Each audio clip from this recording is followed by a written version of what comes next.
বিসমিল্লাহির রহমানির রাহিম। Honourable viewers, আসসালামু আলাইকুম। বিশ্বের যে প্রান্ত থেকে আমার আজকের সংবাদ শিরোনাম অনুষ্ঠানটি দেখছেন, ডিজিটাল বায়োকেমিক মেডিকেল সায়েন্স হসপিটালের পক্ষ থেকে সকল দর্শক শ্রোতাদেরকে জানাচ্ছি আন্তরিক অভিনন্দন। আজকের সংবাদ শিরোনাম পাঠ করছি আমি ডাক্তার কাজী দিলওয়ার হোসাইন। তত্ত্বাবধায়ক সরকারের প্রধান উপদেষ্টা ডক্টর মোহাম্মদ ইউনূস বলেন, আগামী ডিসেম্বরের মধ্যে জাতীয় সংসদ নির্বাচন অনুষ্ঠিত হতে পারে। সংস্কারের প্রয়োজনে অতিরিক্ত আরও 3 মাস বেশি সময় লাগতে পারে বলে তিনি মন্তব্য করেন। সংযুক্ত আরব আমিরাত ভিত্তিক সংবাদ মাধ্যমে দি ন্যাশনালকে দেওয়া এক সাক্ষাৎকারে তিনি এসব কথা বলেন।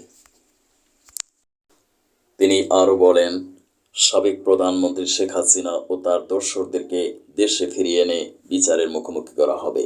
এটা গণমানুষের দাবি বলেও তিনি মন্তব্য করেন।